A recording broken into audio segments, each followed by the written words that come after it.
Now interference. तो देख लो पहली चीज क्या है, principle of superposition of waves है।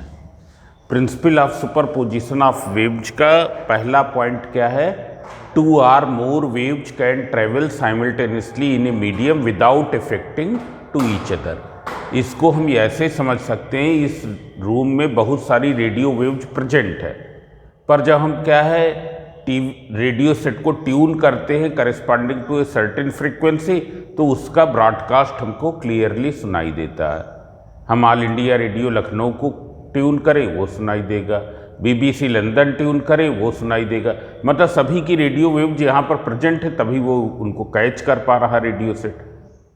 तो वो सभी वेव्स एक साथ इस मीडियम में ट्रेवल कर रही है और एक दूसरे को डिस्ट्रॉय नहीं कर रही।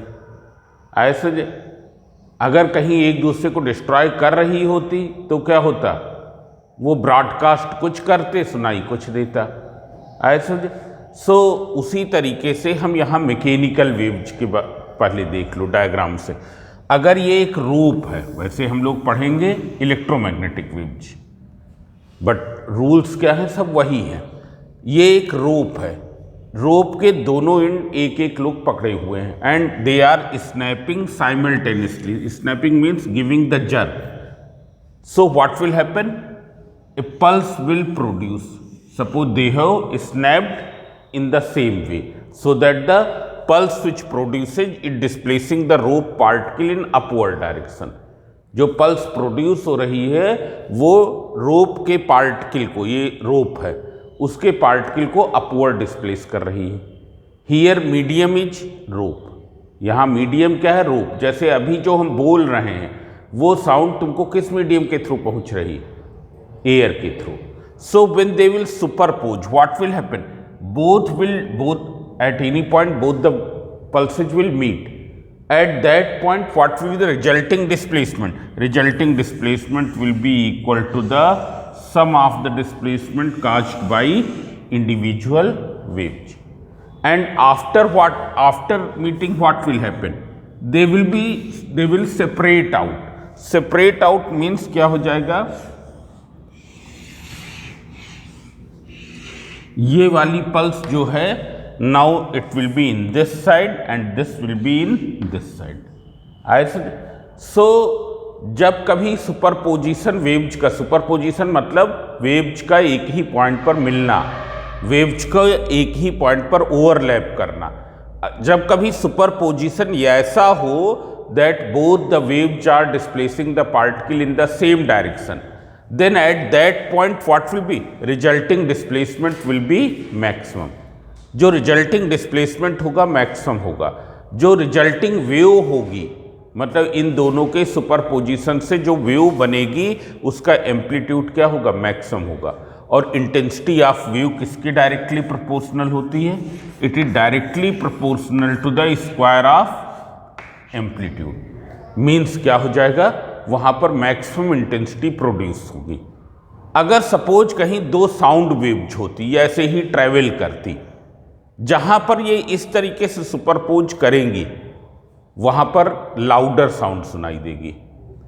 अगर सपोज दो लाइट वेव्स होती, लाइट वेव्स मतलब जिनकी वेवलेंथ 4000 से 8000 के बीच में है, if they are superposing in this way, superposing in this way means they displacing the particle in same direction, तब क्या होता, वहां पर इंटेंसिटी मैक्सिमम होती। क्यों, क्योंकि रिजल्टिंग वेव का एम्पलीट्यूड मैक्सिमम है। So intensity will be maximum and brighter region form होता वहां पर ब्राइटनेस अधिक होती है as compare to other points. Now suppose, so this type of superposition is known as constructive superposition. ये कैसी सुपरपोजिशन है, constructive. Now suppose the waves are, one wave is displacing the particle in upward direction, another wave is displacing the particle in downward direction। हम यहाँ पर दोनों waves कैसी waves ले रहे हैं, कोप्लैनर वेव्स ले रहे हैं। कैसी वेव्स ले रहे हैं, कोप्लैनर वेव्स। कोप्लैनर मतलब जो एक ही प्लेन में पार्टिकल को डिस्प्लेस कर रही, या तो अपवर्ड या डाउनवर्ड। ये ऐसा नहीं है कि एक वेव पार्टिकल को अपवर्ड डिस्प्लेस कर रही है and another wave displacing the particle in this direction, ये ऐसा नहीं है। ऐसा so when they will superpose, when the waves are propagating in this way, one is producing upward, another is producing downward, what will be the resulting displacement? It will be minimum. At the superposing point, resulting displacement will be minimum. Therefore, amplitude of resulting wave will be minimum, intensity minimum. और light waves के case में वहां पर क्या होगी, एक darker region form होगा। ऐसा और आफ्टर सुपरपोजिशन क्या होगा, ये इधर आ जाएगी, वो उधर। मतलब क्या है, 2 or more waves are traveling simultaneously in a medium without affecting to each other, but when they superpose at any point, then resulting displacement at that point will be equal to the vector sum of the displacement caused by individual waves। और इसको कभी कभी हम algebraic sum भी कहते हैं, क्योंकि हमने कोप्लेनर वेव्स लिया है। So displacement can be is possible only in 2 direction, इधर अपवर्ड और डाउनवर्ड। डिस्प्लेसमेंट या तो अपवर्ड होगा या डाउनवर्ड, तो एल्जेब्रिक सम भी कहते हैं। अब देख लो इंटरफियरेंस क्या है। इंटरफियरेंस क्या है, ये भी सुपरपोजिशन ऑफ वेव्स है, पर कैसी वेव्स का, ऑफ सेम फ्रीक्वेंसी। कैसी वेव्स का सुपरपोजिशन है, सेम फ्रीक्वेंसी की वेव्स का सुपरपोजिशन है। इंटरफियरेंस क्या है, it is the super when 2 waves of same frequency and nearly same amplitude travel simultaneously in a medium, then due to their superposition the resulting intensity at any point will be other than the sum of intensity caused by individual wave। मतलब अगर 2 wave जो same frequency की हैं, एक intensity I1 की wave produce कर रहा है, दूसरी इंटेंसिटी I2 की वेव प्रोड्यूस कर रहा है, are travelling simultaneously in same direction in a medium, then due to their superposition, उनके सुपरपोजिशन से जो वेव प्रोड्यूस होगी उसकी इंटेंसिटी क्या होगी, that will be other than I1 plus I2 होगी। कुछ एक पॉइंट्स पर I1 प्लस I2 भी होगी, but it will not be everywhere I1 plus I2, हर जगह पर I1 प्लस I2 नहीं होगी। At some points it will be more than this, at some points it will be less than this. ऐसे और कितनी होगी resulting intensity at any point, so we require the formula only. So I equals to I1 plus I2 plus 2 root I1 I2 cos phi। ये क्या है, principle of superposition, वो interference क्या है, when 2 waves of same frequency travel simultaneously in same direction in a medium, then due to their superposition the resulting intensity at every point will be other than I1 plus I2। at some points greater intensity will be obtained, at some points smaller intensity than I1 plus I2 will be obtained। This redistribution of light intensity due to the superposition of light waves is called the interference। और इस redistribution के कारण क्या हो जाएगा, जब light intensity का brighter and darker regions will be formed. जिन पॉइंट्स पर एक्सेस इंटेंसिटी ऑब्जर्व होगी, प्रोड्यूस होगी, at that point there will be the brighter region. जिन पर क्या है, इंटेंसिटी क्या होगी, less than I1 plus I2 होगी, उन पॉइंट्स पर क्या होगा, एक डार्कर रीजन फॉर्म होगा। अब देख लो ये फाई क्या है, फाई है phase difference between both the waves at superposing point.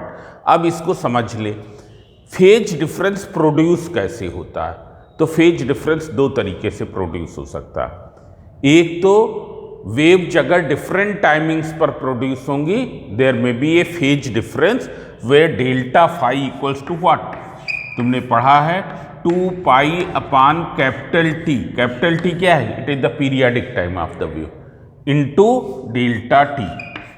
और दूसरा क्या है, phase difference is producing due to the path difference also, 2 pi by lambda into delta x. यहाँ हमने फेज डिफरेंस को फाई से डिनोट किया, यहाँ डेल्टा फाई, मीनिंग एक है, both are having the same meaning. इसको समझ ले, सपोज क्या है, ये दो वेव सोर्सेज हैं, these are the two wave sources and here this is a point which is situated on their right bisector. ये P point is situated on the right bisector of S1 and S2. Means हमको मालूम है कि S1P and S2P क्या होगा, बराबर होगा। ये तुमने क्लास 10th में 9th में पढ़ा है। Point situated on the right bisector of the line segment are equidistant from the end points of the line segment. So if we produce waves at point S1 and S2 simultaneously, मतलब एक ही moment पर हम waves produce करें, they are reaching here after covering equal path, means there will be no path difference. एक wave जो यहाँ से आ रही है और एक वेव जो यहाँ से आ रही है, both are covering equal length of path. If we are producing the waves of same frequency same होगा तो लैम्डा भी सेम होगा। F इंटू लैम्डा हरदम क्या रहता है, कांस्टेंट रहता है। वो चाहे मैकेनिकल वेव्स हो, साउंड वेव्स हो, हम बोले, तुम बोले, कोई भी बोले, सबकी फ्रीक्वेंसी अलग होगी, पर F इंटू लैम्डा वो क्या होगा, 330 मीटर पर सेकेंड होगा, तुमको मालूम होगा। उसी तरीके से डिफरेंट लाइट सोर्सेज हों, एक एलईडी हो, एक ट्यूबलाइट हो, एक बल्ब हो, सभी क्या है, डिफरेंट फ्रीक्वेंसी की वेव्स इमिट कर रहे हैं, बट उनके लिए F इंटू लैम्डा क्या हो जाएगा, 3 इंटू 10⁸ मीटर पर सेकेंड होगा। ये चीज समझ में आई ना। सो F सेम है मतलब लैम्डा सेम है ना, F सेम है मतलब T सेम है, because T is the reciprocal of F। So if we produce the if we produce the two waves of same frequency at the same timing, then on reaching here there will be no phase difference. क्यों phase difference नहीं होगा, क्योंकि ना तो कोई time difference है, तो phase delta T zero है। जिस मोमेंट पर यहां प्रोड्यूस किया उसी मोमेंट पर यहां प्रोड्यूस किया, therefore there is no time difference, so phase difference will be zero. Neither there is any path difference. Therefore there will be no phase difference. Means here both waves will reach in the same phase. Same phase का मतलब क्या है, they will displace the particle either in upward direction or in the downward direction. एक ही direction में particle को displace करेंगे, और जब एक ही डायरेक्शन में डिस्प्लेस करेंगे then intensity will be maximum, brighter region will be formed, but at some other point, दूसरे पॉइंट पर क्या है, यहां पर वेव्स को भले हमने सेम टाइम पर प्रोड्यूस किया है, टाइम डिफरेंस नहीं है, कोई भी ये नहीं होगा, but what is happening, one is covering longer path and other is covering shorter path. Therefore what will happen, there will be a path difference, so phase difference will arise. और जब phase difference होगा तब क्या होगा, intensity क्या होगी, ये इस फार्मूले में रख के हम फाइंड आउट कर लेंगे।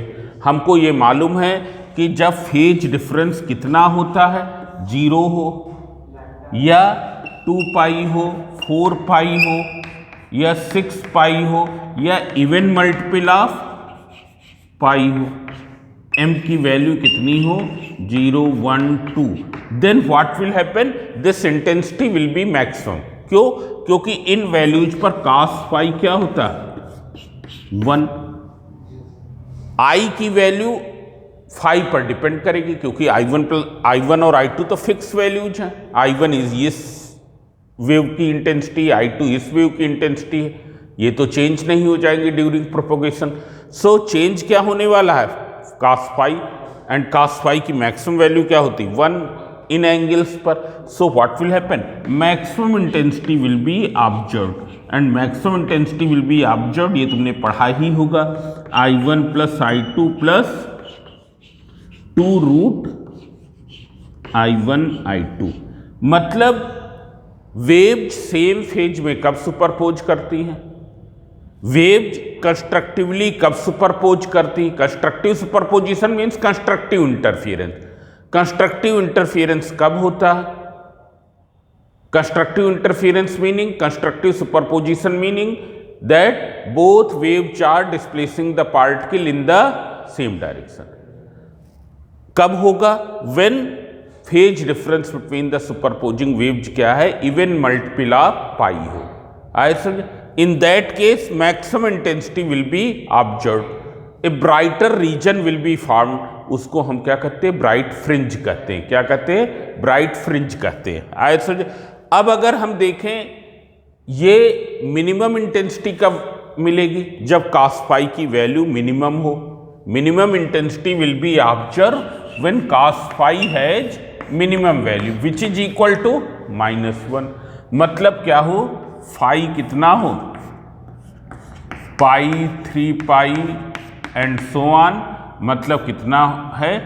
2m-1 into pi, where m takes the value from where 1 2 3 and so on. ऐसे in that case minimum intensity will be observe. कितनी होगी? I minimum it will be equal to I1 plus I2 minus 2 root I1 I2. मतलब यहां पर कैसी fringe बनेगी? Darker region बनेगी, darker fringe बनेगी ना. जो रीजन है उसको हम क्या कहते हैं? फ्रिंज कहते हैं, क्योंकि बहुत ही थिन होती है. Now see here. So from here you can see that जितना लॉस ऑफ इंटेंसिटी यहां पर हुआ उतना ही यहां पर एक्सेस इंटेंसिटी ऑब्जर्व हो रही. Means there will be the redistribution of light intensity due to the interference of two light wave. Interference क्या है? Superposition of waves of same frequency when they travel simultaneously in the same medium. अब देख लो, इसको अगर हम amplitude के terms में लिखें तुमको वो भी मालूम होगा. I1 क्या होता है? Proportional to A1 square, where A1 is the amplitude of the first wave. I2 is proportional to A2 square. मतलब अगर क्या है? A1 देखेंगे तो स्क्वायर रूट I1, A2 देखेंगे तो स्क्वायर रूट I2. स्क्वायर हटाएंगे तो इधर स्क्वायर रूट लगाएंगे. And let the resultant intensity is what? Resultant intensity is I and the amplitude of resulting wave is capital A. Resulting wave का amplitude क्या है? Capital A है. So how will you right this in the form of amplitude? So see here, you can see I max, that is I max in terms of amplitude. So I1 plus I2 plus 2 root I1 I2. So I1 के place पर क्या हो जाएगा? It is equal to A1 square plus A2 square plus 2A1 A2 means it will be equal to A1 plus A2 whole square. A1 plus A2 क्या है? It is the displacement of the particle when they are displacing in the same direction. ऐसे I min क्या हो जाएगा? Minimum कितना हो जाएगा? Similarly it will be A1 minus A2 whole square. ऐसे मतलब अगर क्या है? If there are two light waves of same frequency travel simultaneously in the same direction, then due to their superposition there will be the variation of intensity. Resulting intensity at every point will not be same. It will not be equal to the sum of intensities of both the waves. It will be different from it. There will be the varying intensity pattern. At some points greater intensity will be observed. Those points are called the points of constructive interference. And constructive interference दिमाग में रखें कि both the waves are displacing the particle in the same direction. At the other points lesser intensity will be observed than the sum of the intensity of both the waves. At those points destructive interference are taking place and minimum intensity will be observed. उस reason को क्या कहेंगे? Darker fringe. But अब अगर हम देखें, अगर ये क्या है साउंड वेव्स होती और ऐसा हो रहा होता. अच्छा एक चीज और भी बता दें, हमने बताया है कि कंस्ट्रक्टिव इंटरफियरेंस कब होता है? जब फेज डिफरेंस कितना हो, इवन मल्टीपल ऑफ पाई, 0 या even multiple of pi. So what will be the path difference? You can see from here, as you know that delta phi equals to, delta phi और phi same चीज है, ये दिमाग में रखेंगे, 2 pi by lambda into delta x. So what will be the path difference between the superposing waves? Lambda upon 2 pi into delta phi. Path difference between the superposing waves when constructive interference is taking place. तो 2m pi रख दे, क्योंकि delta phi क्या होना चाहिए, 2m pi. When you will substitute, then delta x equals to lambda upon 2 pi into 2m pi. 2 pi will be cancelled, that is m lambda that is 2m lambda by 2. मतलब क्या है, constructive interference will take place when the path difference between the superposing waves is even multiple of lambda by 2, क्योंकि 2m क्या है, एक even number है. 2m क्या है, एक इवन नंबर है. m की वैल्यू हमने पहले ही बताई है, 0 1 2 3 एंड सो ऑन. तो 2m निकालेंगे तो वो इवन नंबर आ जाएगा.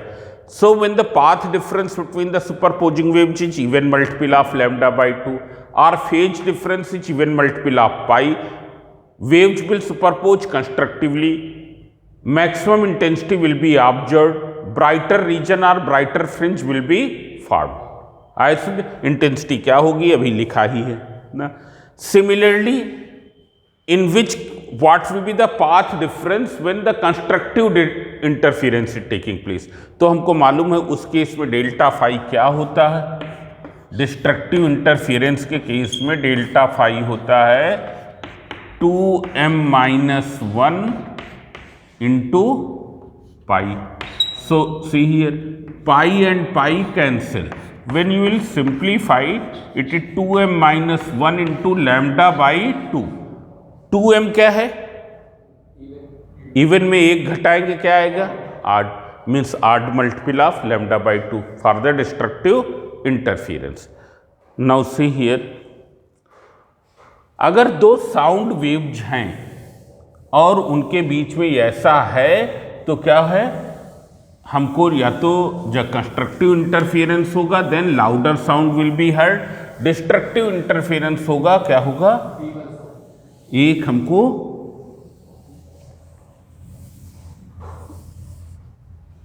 फीमेल साउंड सुनाई देगी. हम इसका एक एग्जाम्पल साउंड वेव्स का बता रहे हैं.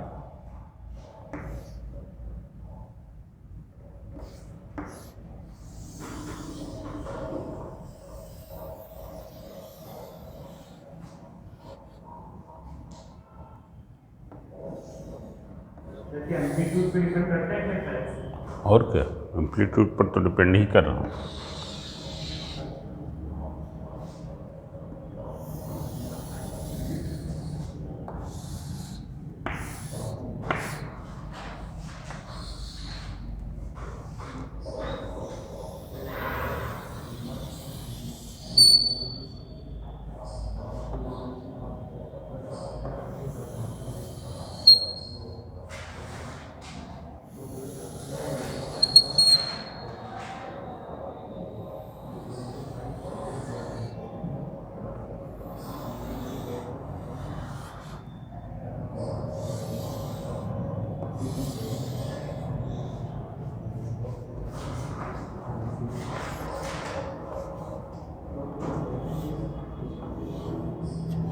अब सब लोग देखें, यहाँ पर हमने यहाँ पर एक साउंड सोर्स रख दिया और अपना कान यहाँ पर लगा दिया ना. कान को क्या कहते हैं, आई कहते हैं कि ईयर कहते हैं, मतलब ये ईयर है क्या, ये आई है तो ये क्या है, ईयर है. अब सब लोग देखें, यहां हमने एक साउंड सोर्स रख दिया. Now what will happen, sound source when sound will have two paths to reach at this point. एक तो ये और दूसरा क्या है, ये ऐसे. Now you can see here this path is a fixed length, जबकि इस पाथ की लेंथ को हम ट्यूब को उस तरफ बाहर निकाल कर बढ़ा सकते हैं। ऐसे तुमको मालूम है जब path difference both the waves will reach here what will happen, यहां दोनों वेव्स की फ्रीक्वेंसी सेम होगी। क्यों? क्योंकि सोर्स सेम है। सोर्स सेम है तो फ्रीक्वेंसी तो सेम होना ही होना है। अब क्या है, जब ये यहां पर दोनों वेव्स पहुंचेंगी तो दोनों के बीच में सुपरपोजिशन होगी। यहां पर हमको लाउडर साउंड सुनाई देगी या फेंटर साउंड सुनाई देगी, फीबल साउंड सुनाई देगी, that will depend upon the path difference between both waves. Suppose ये x1 लेंथ का पाथ ट्रेवल करती, ये x2 लेंथ का पाथ ट्रेवल करती। If this x1 difference x2 is even multiple of lambda by 2, then what will happen? A louder sound will be heard. But if it is odd multiple of lambda by 2, then a feeble sound will be heard. पर यहाँ पर एक चीज होगी कि अगर एक बार तुमने इसको ऐसा एडजस्ट कर दिया कि यहाँ लाउडर साउंड सुनाई दे रही है, तो हर एक टाइमिंग पर जब तक यहाँ वेव प्रोड्यूस होगी लाउडर साउंड ही सुनाई देगी। ये ऐसा नहीं होगी कि थोड़ी देर लाउडर साउंड सुनाई दे, फिर फीबल, फिर लाउडर, फिर फीबल। आए समझे? हाँ, यस, ओपन नाउ।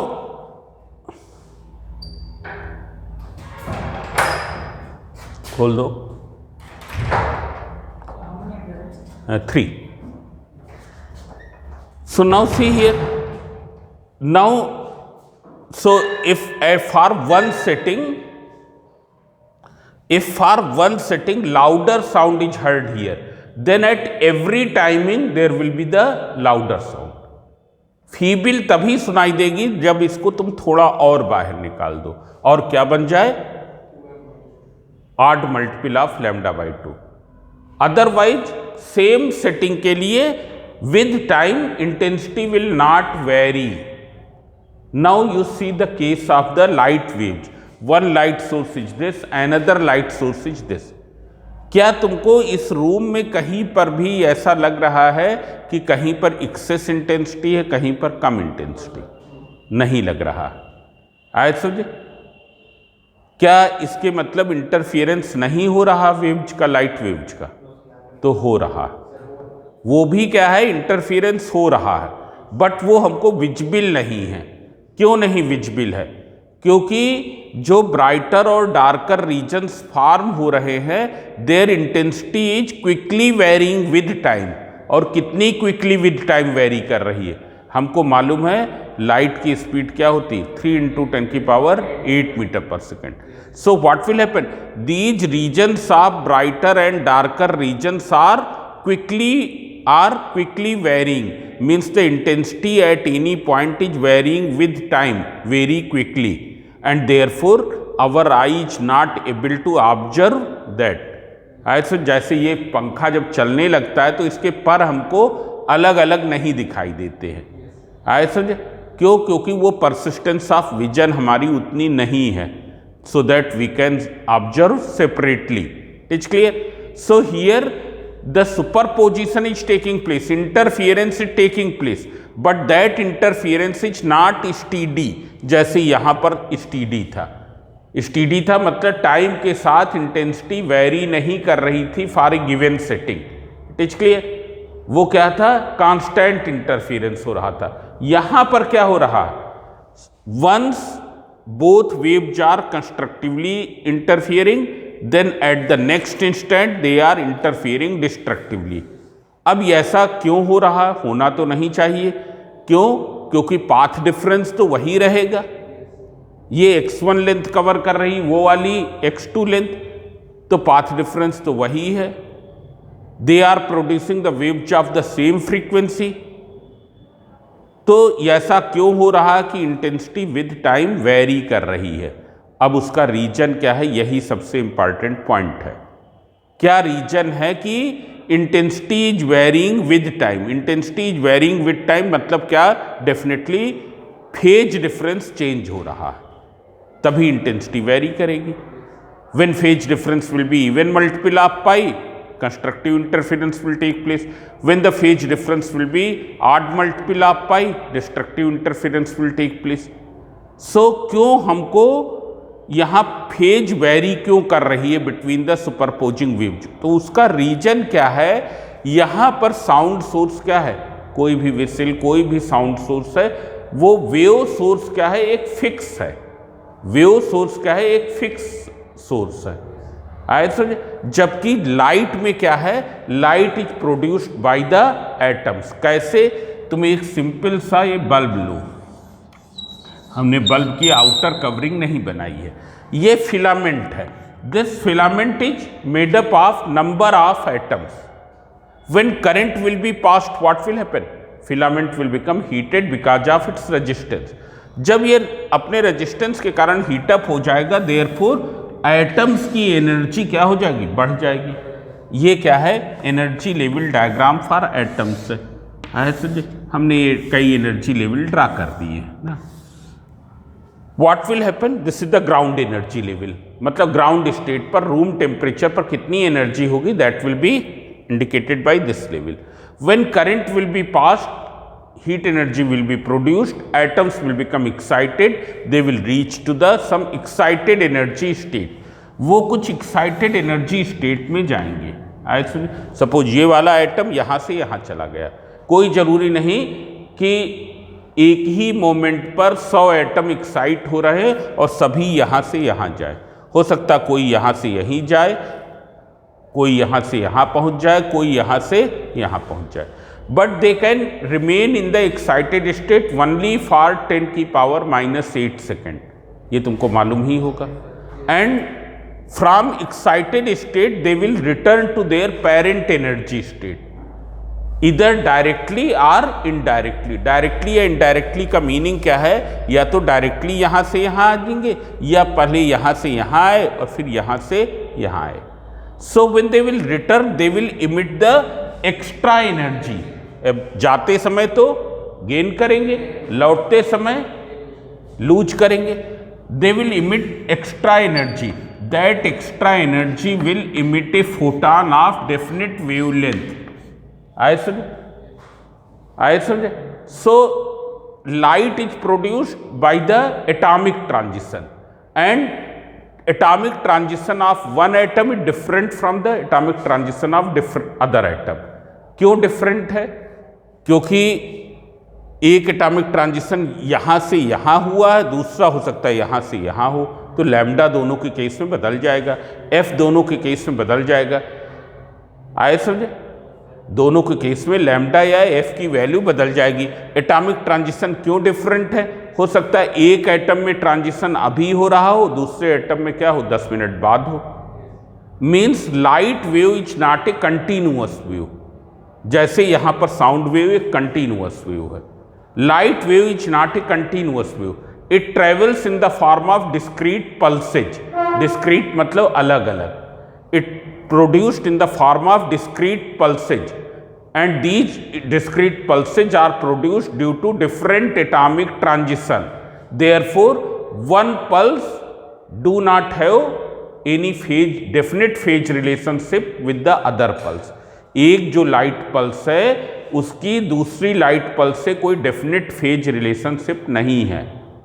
उनकी फ्रीक्वेंसी भी अलग अलग हो सकती, उनकी फेजेज भी अलग अलग हो सकती। आए समझे?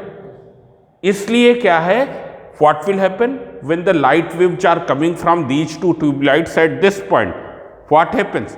Their phases are varying, their phase difference is varying with time, and when this phase difference becomes the even multiple of pi, constructive interference brighter region, odd multiple of pi, destructive interference, that is darker fringe will be formed.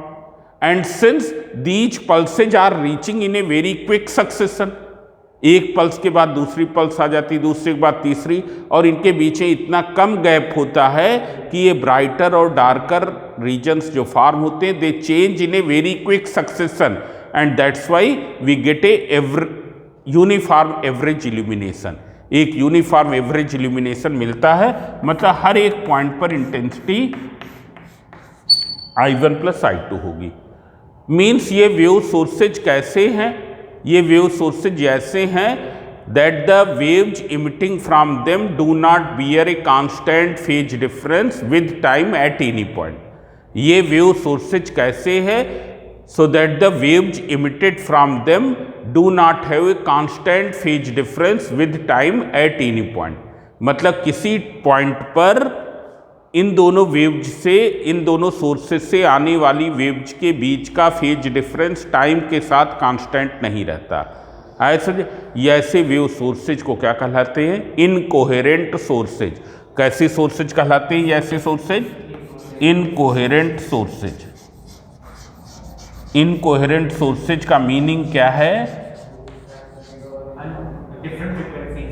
Incoherent sources का meaning क्या है? Waves emitting from these sources do not bear a constant phase difference at any point with time.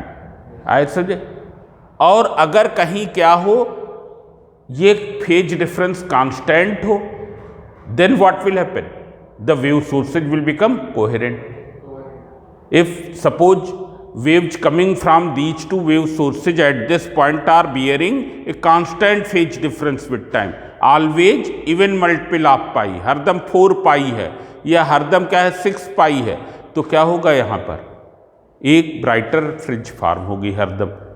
वो यहाँ की intensity with time very नहीं करेगी, therefore a bright fringe will be found. आए समझे? तो हमको स्टीडी इंटरफेरेंस क्यों नहीं मिल रहा? Because the wave sources are not coherent. आए समझे? So there are two essential conditions for the, दो इसेंशियल कंडीशंस हैं। नंबर 1 क्या है? Wave sources must be coherent for having the sustained, sustained मतलब जो टाइम के विद रेस्पेक्ट वेरी ना करे, steady interference pattern, to obtain sustained or steady interference pattern. And second thing is what? Second thing is what? The frequency of both the wave sources should remain same. Wavelength of both the wave sources should remain same. दोनों चीजें यहां पर होनी चाहिए।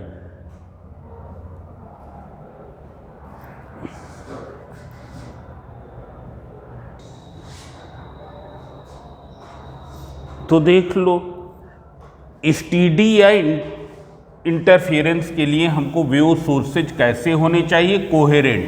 Coherent का meaning एकदम clear होना चाहिए। का मीनिंग क्या है कोहेरेंट का?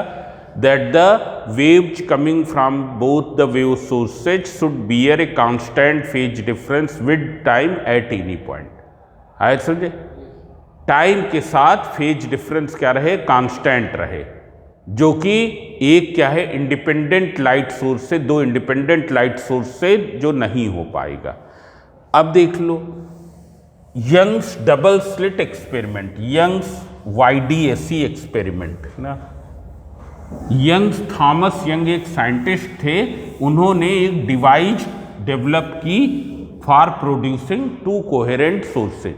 To independent light sources can never be coherent. दो इंडिपेंडेंट लाइट सोर्सेज कभी भी कोहेरेंट नहीं हो सकते हैं, ये हमको दिमाग में रखना है। सो इन 1901 Thomas young had developed a technique for obtaining to coherent sources, मतलब दो ऐसे लाइट सोर्सेज जिनके बीच का phase difference with time at any point fix रहे। देख लो उन्होंने क्या किया, 3 ओपेक बोर्ड्स लिए, ये इनको हमने वर्टिकली अरेंज किया है ऐसे ऐसे। एक बोर्ड ये था, दूसरा ये, और सपोज ये एक बोर्ड है, इसका प्लेन अभी हमने यहाँ पर दिखाया, यहाँ पर एक स्लिट बना दिया। स्लिट का मतलब क्या है? इतना पोर्शन कट कर दिया और रेस्ट पोर्शन में कार्डबोर्ड है ऐसे, तो एक स्लिट बन गई ना। हमने ऐसे अरेंज किया है तो वो स्लिट तो हम नहीं दिखा पाएंगे यहाँ पर। So first cardboard was having a very narrow slit, एक बहुत ही narrow slit थी। The second cardboard was having 2 narrow parallel slits as well as parallel to this also। मतलब क्या है कि अगर पहले कार्डबोर्ड में स्लिट ऐसे थी ऐसे, तो दूसरे कार्डबोर्ड में इस तरीके से नहीं थी ना, दूसरे कार्डबोर्ड में भी इसी प्लेन में थी। ऐसे so in the other cardboard there were 2 narrow parallel slits such that they were at the same distance from the slit S.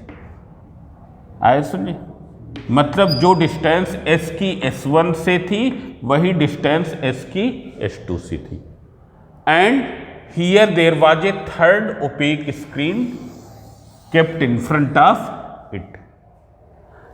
Now this slit is illuminated by a monochromatic source of light. एक monochromatic source of light से इसको illuminate किया गया ना।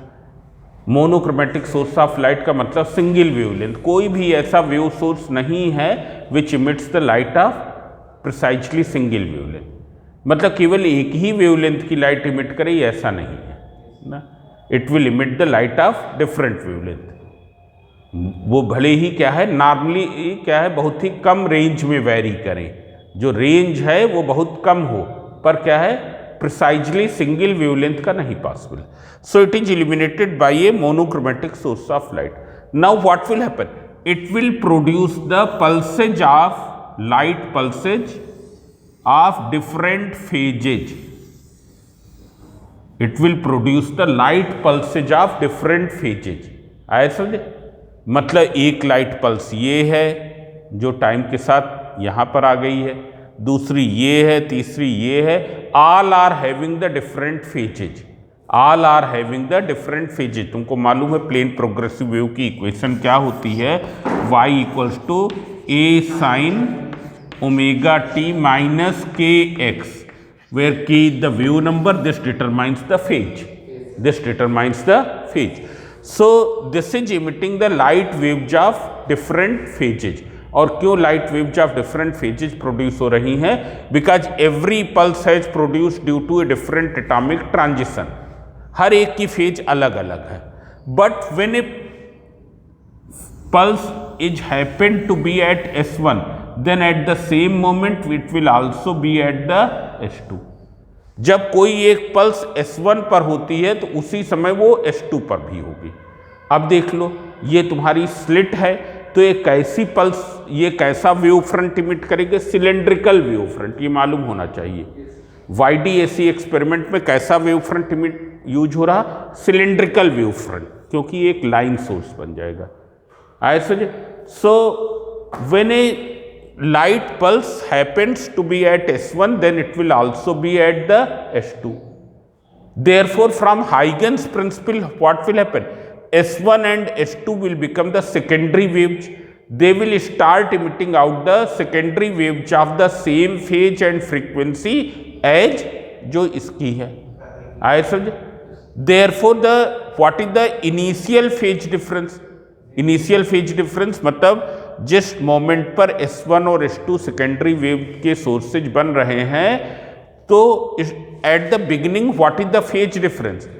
0 होगा। Frequencies क्या होंगी? वो भी सेम होंगी। Now when another pulse reaches here, it's phase is φ2। इसकी फेज क्या है? φ2। इसकी फेज क्या था? φ1। इसकी फेज क्या है? φ2। Now what will happen? S1 and S2 will become the secondary wave sources of phase φ2. What will be the initial phase difference? 0. When this pulse will reach here, they will become the secondary waves of phase φ3. Sources of secondary waves of phase φ3. What will be the phase difference? 0.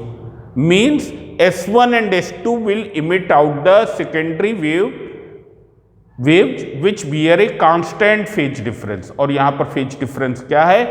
0 at the beginning, at the beginning। अब initial phase difference तो कोई है नहीं। अब phase difference कैसे arise हो सकता? Because of the path difference। This point which is situated on the right bisector of S1 and S2, waves are reaching here after covering equal length of path. Therefore, in what way they will superpose? Constructively. Constructive interference will take place and a brighter fringe will be formed. एक brighter fringe यहाँ पर ऐसे form हो जाएगी। ऐसे while at some other point these waves are reaching after covering different length of path। तो अब ये पाथ डिफरेंस के कारण इनिशियली तो बिगिनिंग में तो कोई था नहीं, पाथ डिफरेंस के कारण एक फेज डिफरेंस एराइज होगा। ऐसे अगर ये path difference even multiple of lambda by 2 है, then what will happen, waves will superpose. अगर odd multiple of lambda by 2 है, so superposing destructively producing darker band. So on the screen, on this screen we will get a fringe pattern, we will get a region which is consisting alternately brighter and darker regions, consisting alternately brighter and darker region। मतलब ये brighter reason, फिर ये एक darker reason, फिर ये क्या है brighter reason, फिर डार्कर, फिर ब्राइटर, फिर क्या है डार्कर, फिर ब्राइटर, ये ऐसे ऐसे।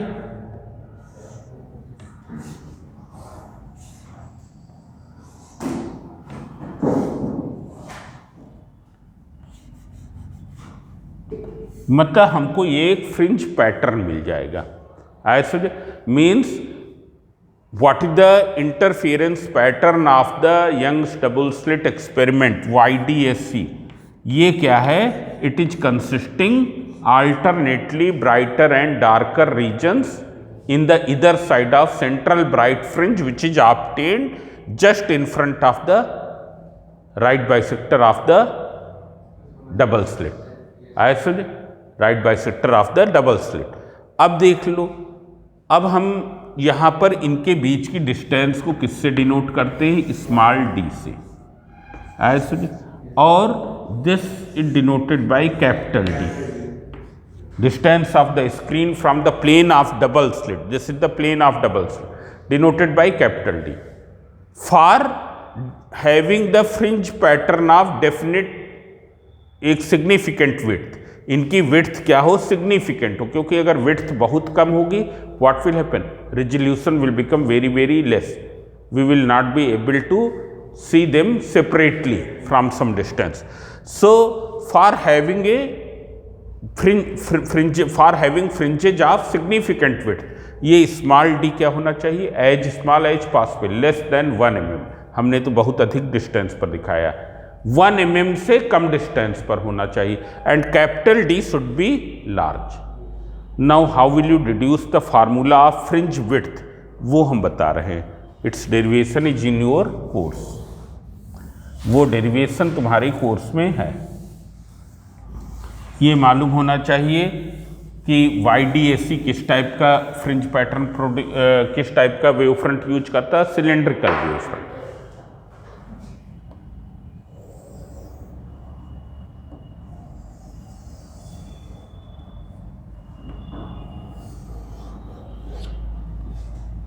हमको दिमाग में रखना है कि S1 S2 की डिस्टेंस बहुत ही कम है,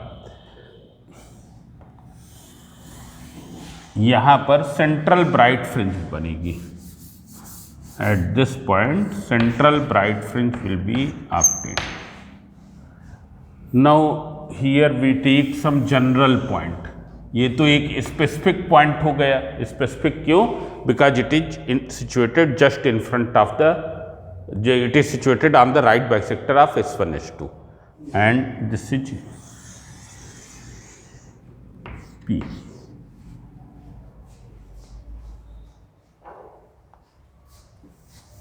Let the angular position of point P with respect to the double slit, with respect to the double slit angular position क्या है,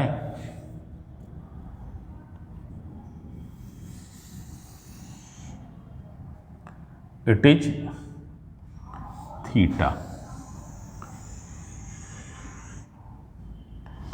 This angle is theta। Now see here, what will be the path difference? Path difference between both the waves at the point P। So path difference between both the waves at the point P will be S2P minus S1P। Now take a point A on the S2P, हमने एक point S2P पर ले लिया ना, such that AP equals to S1P। हमने एक point P ले लिया, A लिया, such that AP equals to S1P, मतलब जितना S1P है उतना ही AP है। So now what will be S2P minus S1P? S2P minus S1P means S2P में से AP हटा दें, means what will you get? S2A। It's clear? Now see here, this angle will be approximately 90। ऐसे यहाँ तो हमने ऐसे ही बना दिया है, बट एक्चुअल में ये होगा 90। This is 90, therefore this is also 90।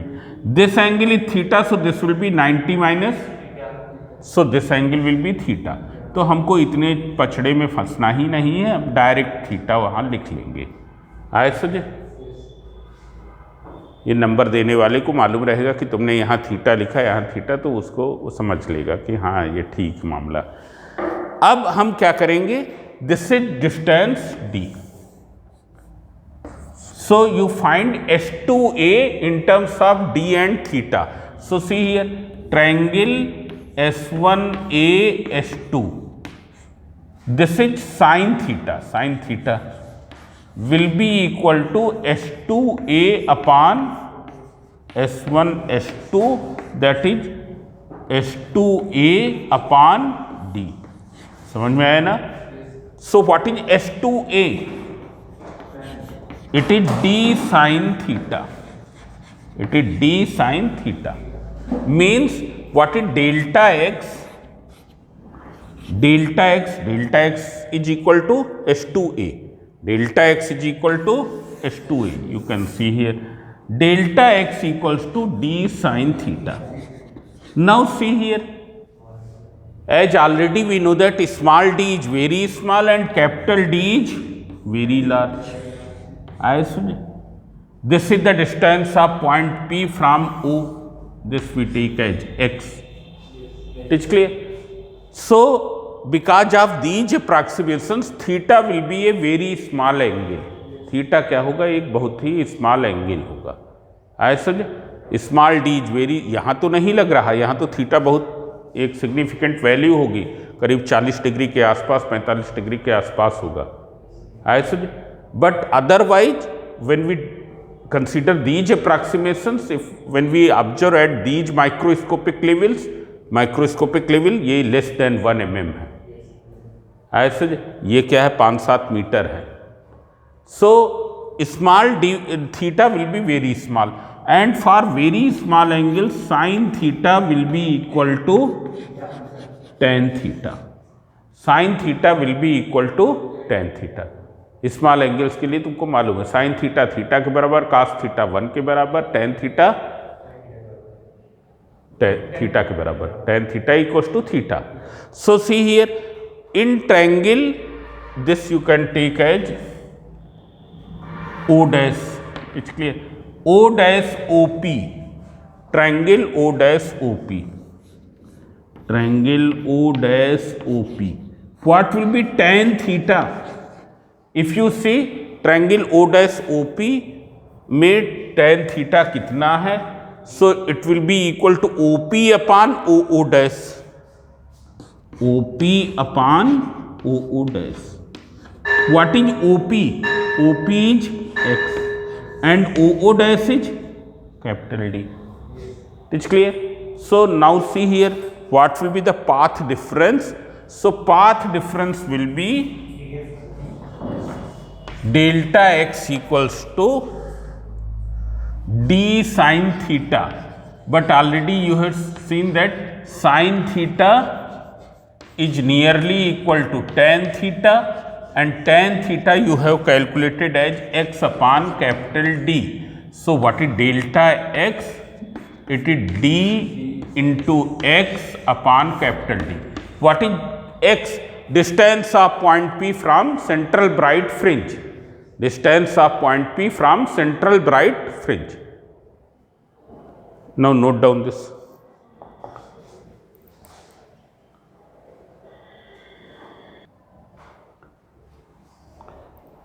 So now see here, what is the essential condition for interference? Number one, both the wave sources should be coherent. Coherent sources means two light sources are said to be coherent if they bear a constant phase difference at any point with time. It's clear?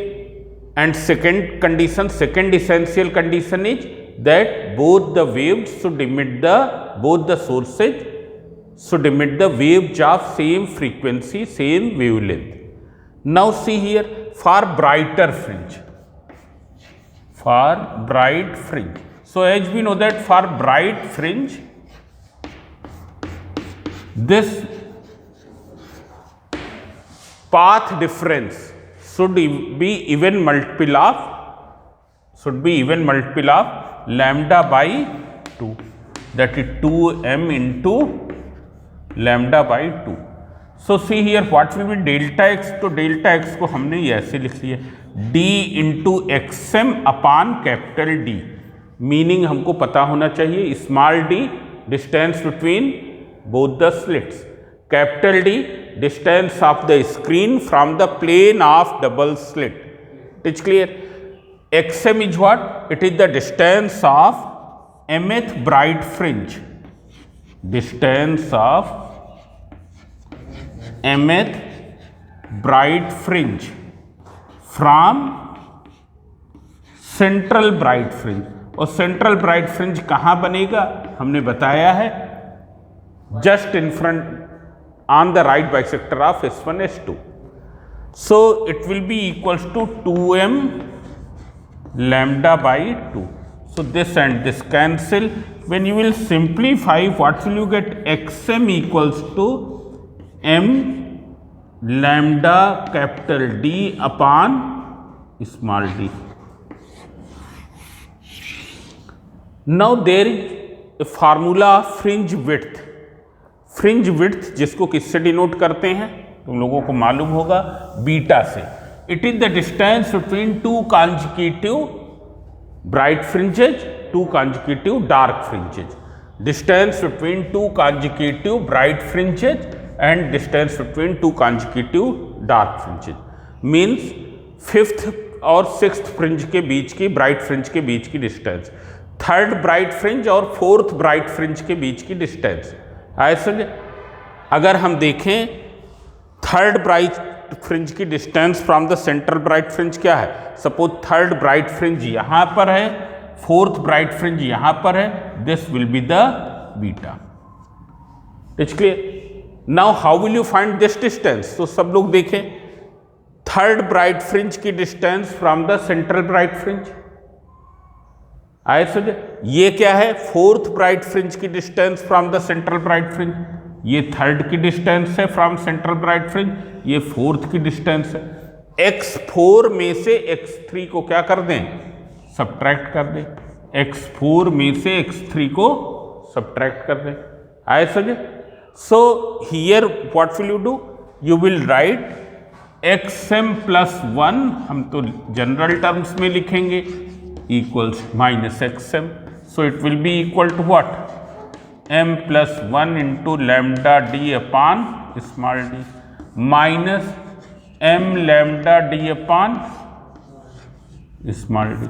When you will simplify, what will you get? Lambda d upon small d will be common, m plus 1 minus m into lambda d upon small d. So it will be equal to m and m cancel, it will be lambda d upon small d. Means what is the fringe width of the bright fringe? It will come out lambda into capital D upon small d. Same will come out for the dark fringe also. Now see here,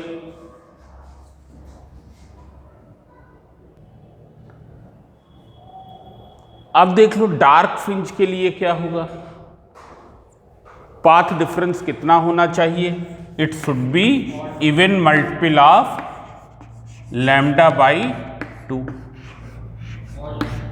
ऐसे now see here what is delta x, so we know that it is d into x upon capital d, हमने पहले ही find out किया।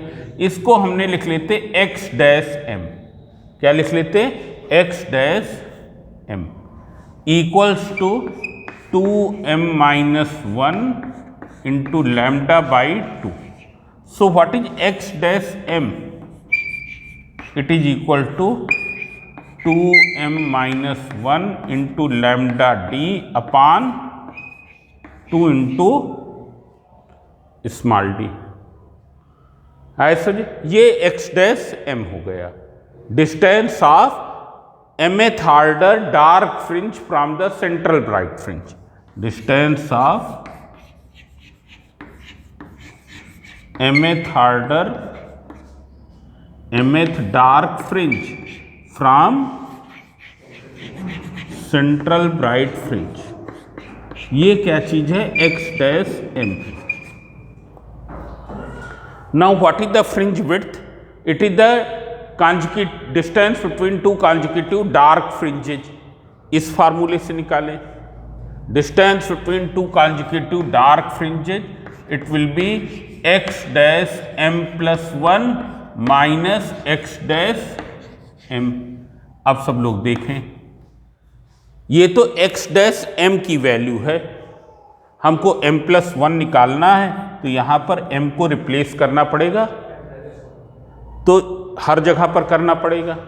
तो यहां जब replace करेंगे तो क्या हो जाएगा, 2m प्लस 2, ये चीज क्या बन जाएगी, 2m plus 2 minus 1 means 2m plus 1 बन जाएगा कि नहीं, 2m plus 1 into lambda D upon 2 into small D minus X dash M is 2m minus 1 lambda D upon 2 into small D. Now you take out common, lambda D upon small D common ले लें, सो 2m plus 1 और ये जब subtract करेंगे कितना हो जाएगा, plus 1, sign change हो जाएगा, minus 2m plus 1, it is lambda D upon 2 into small D. So what will B beta, this and this cancel, 1 plus 1 2, d upon 2 into small d, 2 and 2 cancel, that is lambda d upon small d. This is the formula of the fringe width. It is clear?